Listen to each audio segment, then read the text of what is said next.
Hey guys, welcome to the August dispatches.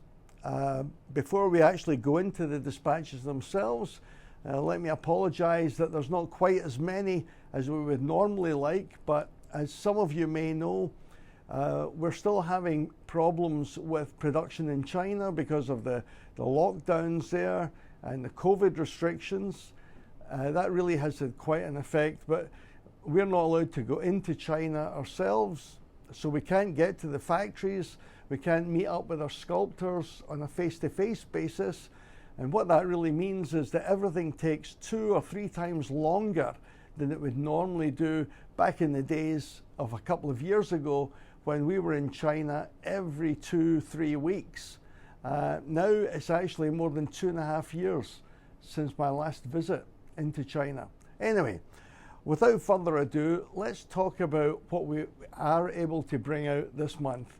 And we'll begin with our latest Falklands War figures.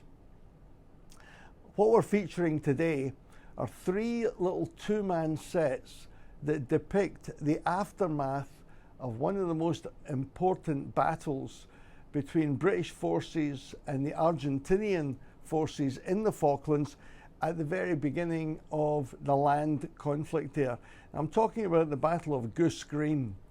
Now, Goose Green was a small settlement on East Falklands that was actually very close to the landing beaches that the British troops came in on in May and June 1982. It was decided that this little settlement at Goose Green posed a problem because of its proximity to the landing beaches and had to be taken out. So a battalion of British paratroopers, in this case 2 para, were tasked to go and capture this little settlement. The original intelligence estimate was that it was very lightly defended. Well, as the paratroopers themselves found out, in actual fact, there was more than 1,200 Argentinian soldiers and some Air Force people defending the settlement because it had a little airstrip on it as well.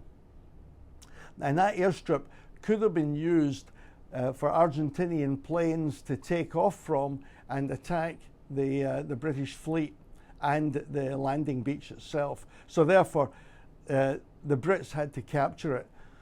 So a battalion of British paratroopers, in this case 2 para, were tasked with the event. Now 2 para was only about 500 men strong, but it was backed up by 3 artillery guns, in this case 105 mm artillery pieces from 29 Commando Regiment Royal Artillery. And these were actually soldiers attached to the Commando brigade that had actually been trained and had won their green berets and, as I say, were very highly trained and great support for the British forces. The battle itself lasted about 14 hours. It was one of the hardest fought battles of the entire campaign, but eventually British forces managed to overcome the Argentinians, and the Argentinians surrendered, and that's when the Brits get quite a surprise when almost 1,000 Argentinians surrendered, and there was at least about 150 more Argentinians killed and wounded.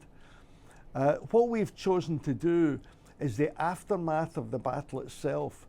So we're showing 3 little 2-man sets of a British paratrooper along with an Argentinian prisoner.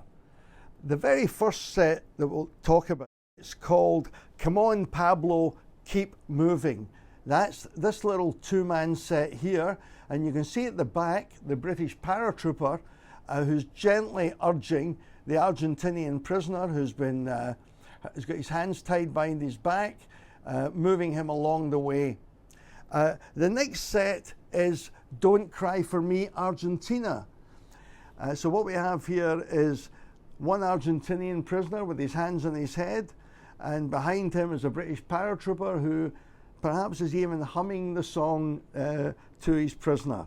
The final set here is basically it's called Just Making Sure, and that shows a British paratrooper doing a quick body search of a surrendered Argentinian, just to make sure he's not carrying any kind of weapons or ammunition about his body. Now, just to give you a little heads up for those that collect our Falklands series, although these ones are being released this month, we also have in the works some more figures that are actually going to be action figures showing the British troops actually attacking Argentinian positions at Goose Green. So these action figures will be released sometime later, but it will actually even show a figure of Colonel H. Jones, who was a commanding officer of Para, who sadly was killed in the attack and was later awarded the Victoria Cross for his valour. And we'll also be showing some Argentinian defenders in action also, so look out for those when they come.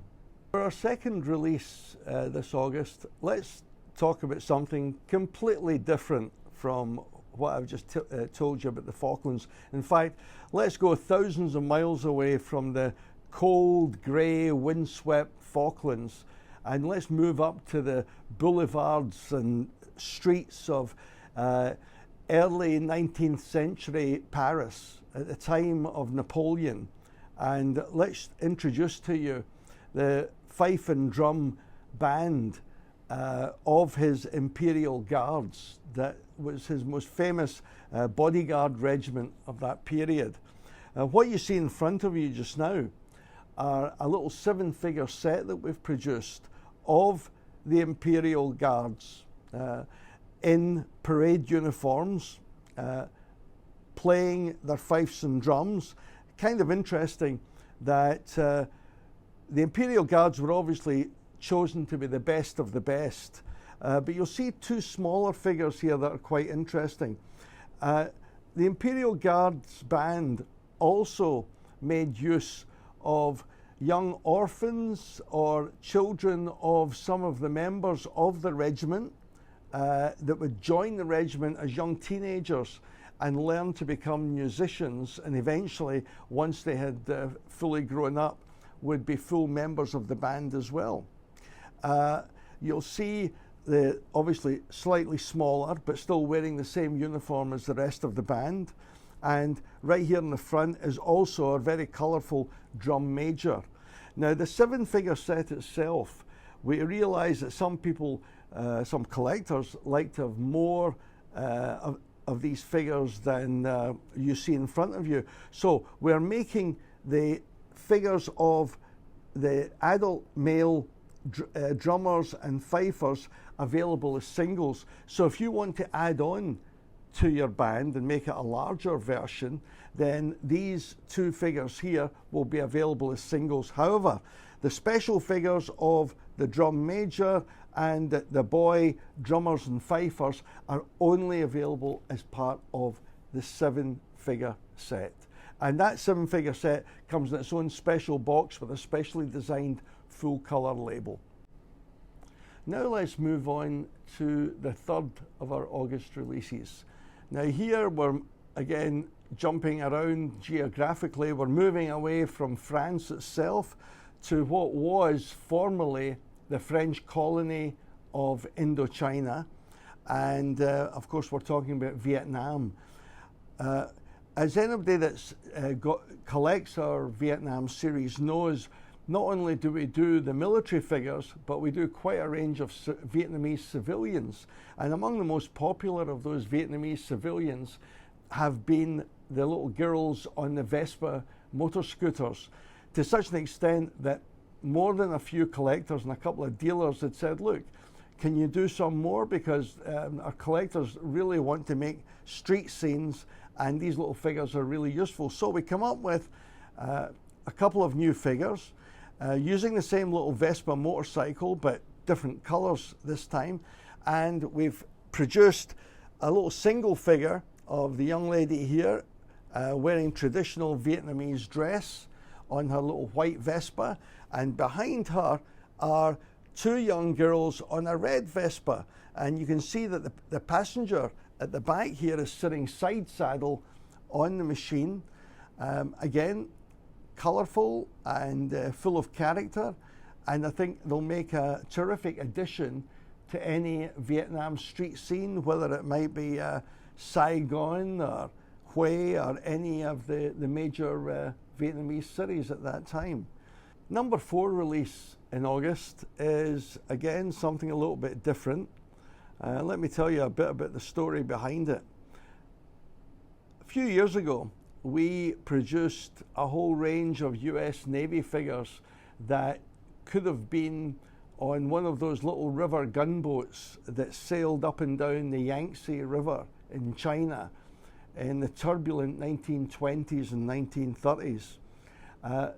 All of the sailor figures that we did were based on a very famous 1966 Steve McQueen movie called The Sand Pebbles, which told of the exploits of a little American river gunboat called the USS San Pablo.